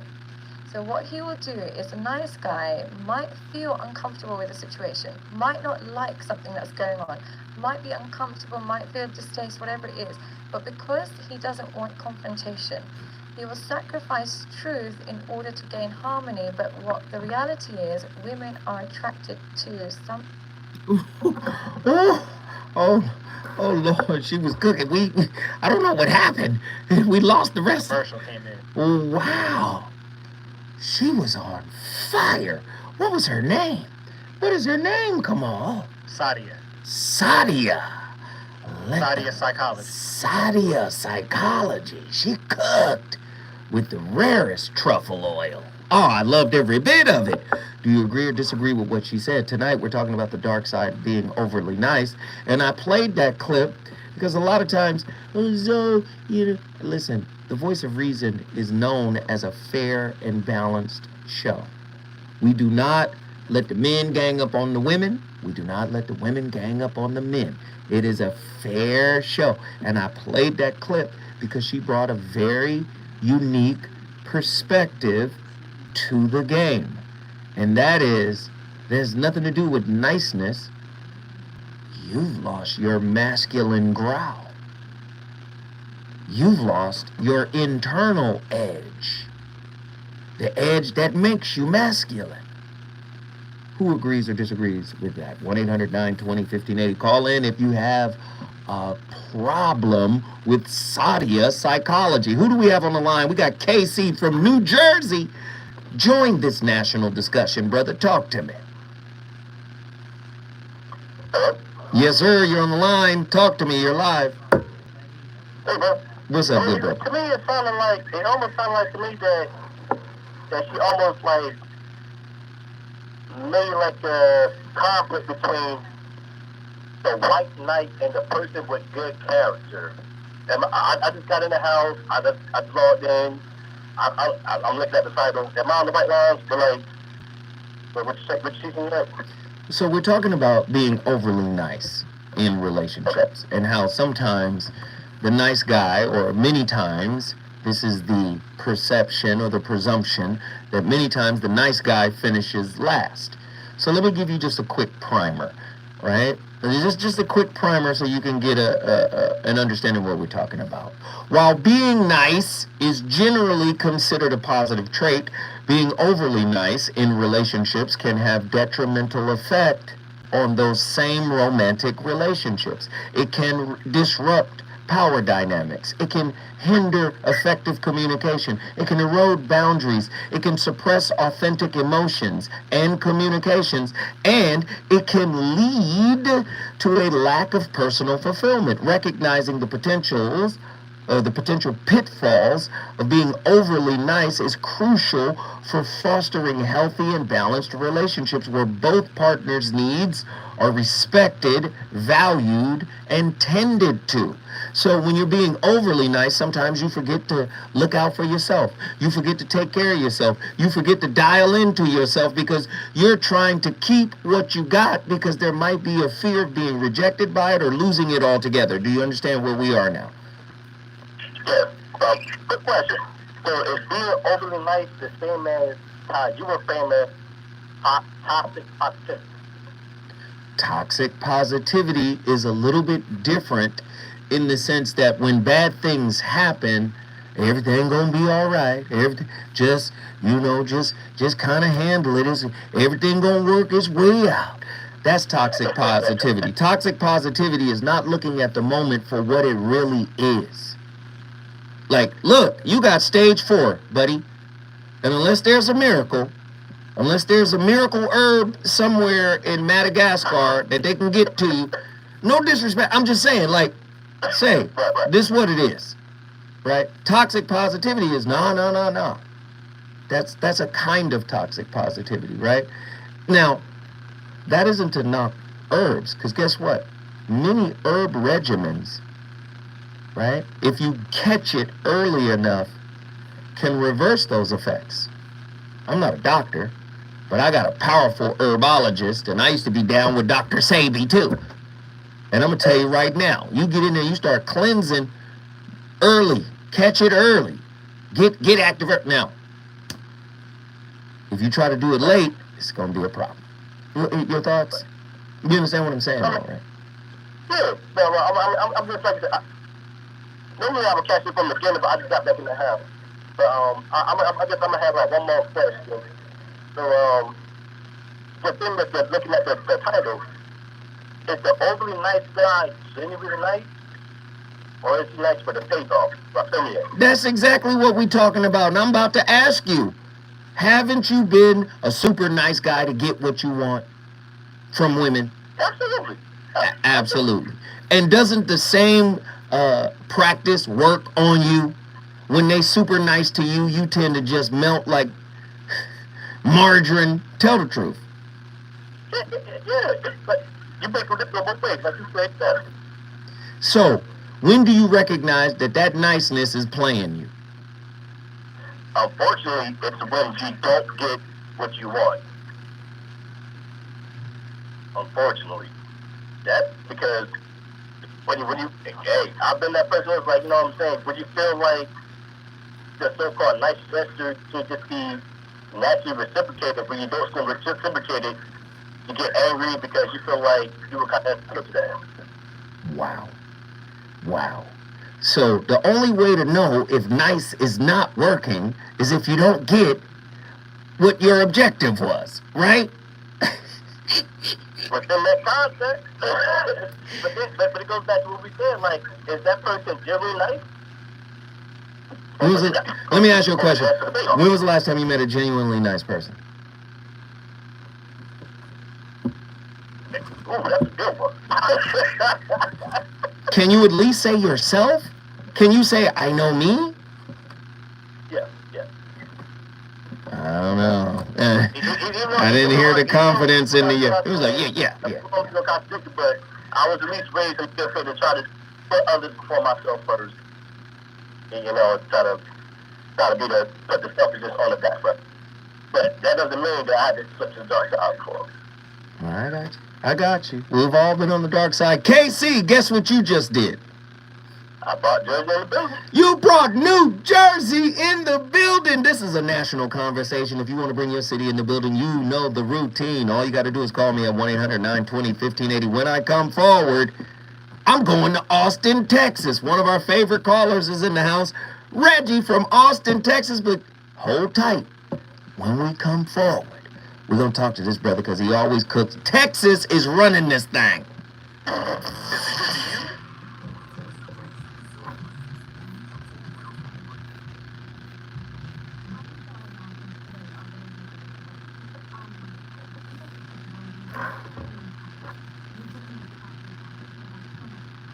have a problem with anybody ever just admitting they're not a nice guy? Say what? I said, what about the people that admit they're not a nice guy? They tend to go pretty far. In my estimation. I was thinking about this. I was thinking about a bar, Hurricane Rapper. That's all. He said, "I'm not a nice guy." Kiss hands, shook hands, kissed babies, gave it a nice try. I said, "Okay, living authentically." Interesting. It's me. That's you. These are my books. Oh, snap. Okay. Can I get it off Amazon or can I get it from you directly? You can go to my website. Okay. MrZoWhat.com. Okay, perfect. MrZoWhat.com. Yeah. See how that is? See the book? Say, let me support the brother because I know he's putting in the work. See that? Go figure.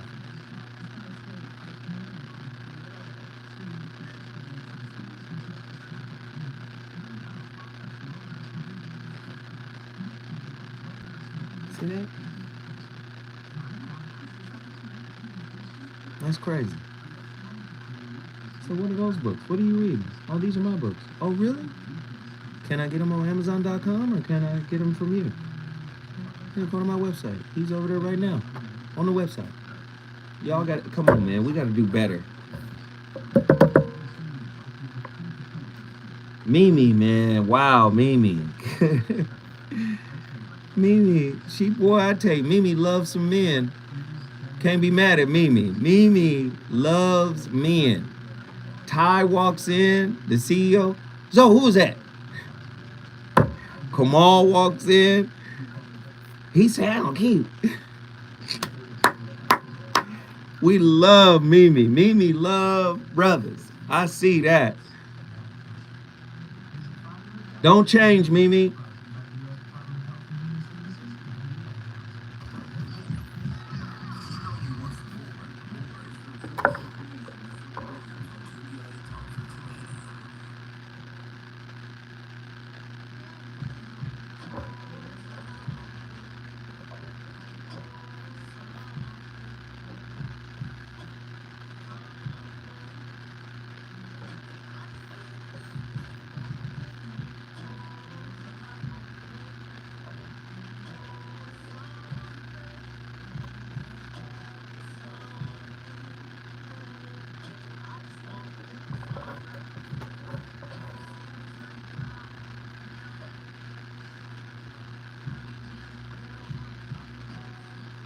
Ladies and gentlemen, your brother, your friend, the voice of reason, live on KBLA. Yo, we had to start Monday off with a banger, and we got it. I wish I could have come out to the Taste of Soul on Saturday, but it was entirely too many people. And COVID is back in the building. COVID is like, ha ha, hey. So I was like, And then, where am I gonna park? It was 9,784 quadrillion. It was just too many people. So and you know what's weird about me is I drove down here like at 10 in the morning before everything got going. And I was able to see and look around and I was like, oh, it's about to be crazy. So I was like, no, nope, back to the crib. But I'm sorry. But the voice of reason is back here. It's Monday. And of course, I got a fire topic and I got a fire caller on the line. We're talking about Mr. Pushover, the pitfalls of being overly nice. And one of my favorite callers is in the building from Austin, Texas. This is like our third or fourth call from the great state of Texas. Now it's Austin's turn. Reggie, talk to me, good brother. What's up, bro? Man, it's always good to talk to you. Yeah, man. Talk to me, man. What's going on? I think there's a difference between being kind and being nice. And I don't think I'm a nice guy. I think I'm a kind man. And I'm probably a kind man because I don't take a lot of this stuff seriously. I don't take it seriously because all of this stuff goes. Money goes, relationships go, all of this stuff goes. It's all temporary. The only thing that's real, the only thing that's lasting is your character. And that lasts. So I may come off as overly nice because I don't care about this frivolous stuff. I care about very few things. And so whether I get what I want or not, I mean, I had a pretty good life. You know what I'm saying? I had a pretty good life. Like, if I have to check a box whether it was good or not, I'm checking a good box all day. Right. Let me ask you this. Yeah. Would you say that your character can only be challenged by your shadow? Absolutely. Yeah. And that shadow comes when you don't get what you want. Right. Yeah, and that's a struggle. You know, that's life's struggle. But I know that every struggle don't last. I mean, every storm runs out of rain. That's just real. You know? So you just take it and just be what you are, man. Be who you are. That's good stuff, man. You already know. That's it, man. You already know how I feel about you, brother. You got a seat at the table anytime. If you want to bring your city in the building, all you got to do is call me at 1-800-920-1580. Guess what he just did? He brought Austin, Texas. Are you going to bring your city? I don't know if you got enough time to do it, but we appreciate the call. Thank you so much for reaching out. Reggie, Austin, Texas. Let's get into this. Mr. Pushover. Pitfalls of being overly nice. In the pursuit of kindness in the pursuit of kindness, individuals can sometimes fall into the trap of being overly nice. A characteristic often characterized as an overlooked flaw, right? Some people may not even see that as a flaw. While kindness is undoubtedly a virtue, when taken to extremes, it can lead to detrimental consequences in personal relationships and, of course, personal development. The perceived despise for the nice guy. Society often portrays the nice guy as someone who finishes last. However, it's not about despising kindness, but about recognizing when niceness becomes a hindrance or when niceness is a performance. Do you understand? When it's not real. Hey, is somebody on the line? We got somebody on. Okay, because I can hear them. I'm sorry. We got Jonathan from North Carolina. Jonathan, just come on in here, because I heard everything. You got to turn your radio down, whatever in the background is playing. Hey, man, your whole life. Turn your life down, brother. I was like, where's that coming from? Talk to me, Jonathan. What are your thoughts? The Mr. Nice Guy dilemma is one that we've kind of been programmed from childhood to be considered a gentleman.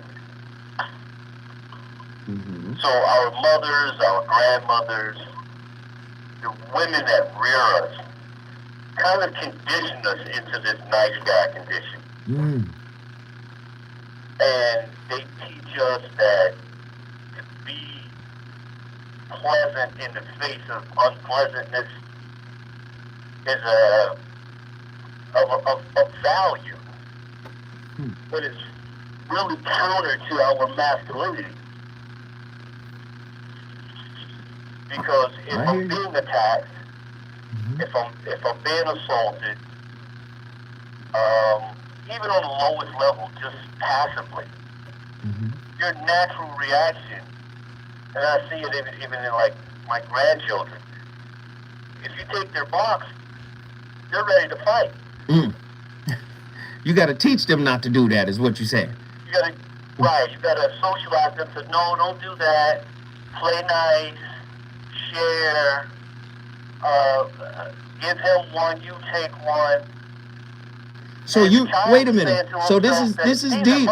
This is deep, Jonathan. You're putting being the nice guy under the category of pretense.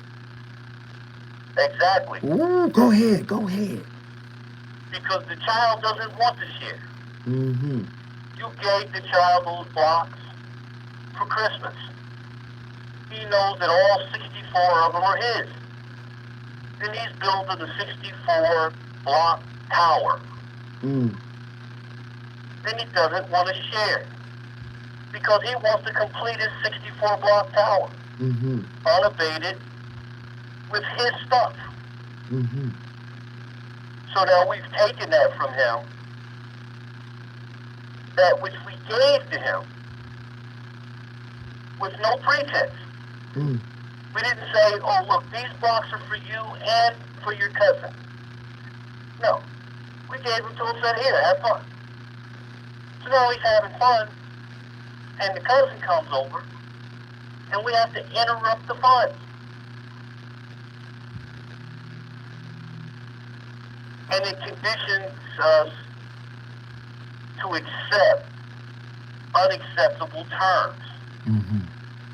Oh, these are my blocks until somebody shows up. Oh, I gotta be nice to you in public. I gotta take the argument that I wanna have right now, internalize it, let it turn into something else, and take it home and have it. Hey, listen, man, I don't know where you calling from, but let me tell you, you are absolutely cooking. I hope somebody is cooking for you. Listen, man, you should have called in earlier so we could have let you get this whole rant off, because you on fire tonight, brother. I appreciate the call, man. You brought North Carolina in the building. Yo, that's it for us tonight. When we come forward, you're going to get Jill Monroe. You're going to get Jill Monroe in her RSVP show. Of course, it's on fire. She's going to keep the fire lit. I appreciate that, brother. And guess what? I'll be back in here tomorrow with another slapper. Deuces! KBLA.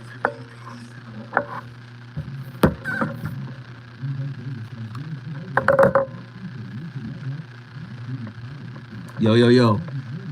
Great show. Great show. Appreciate y'all. Thank you. Number love. Thank y'all. It was a great one. Thank you, thank you, thank you. Thank you, thank you, thank you. I'll see y'all tomorrow with another one, all right? Deuces. All right, now. The show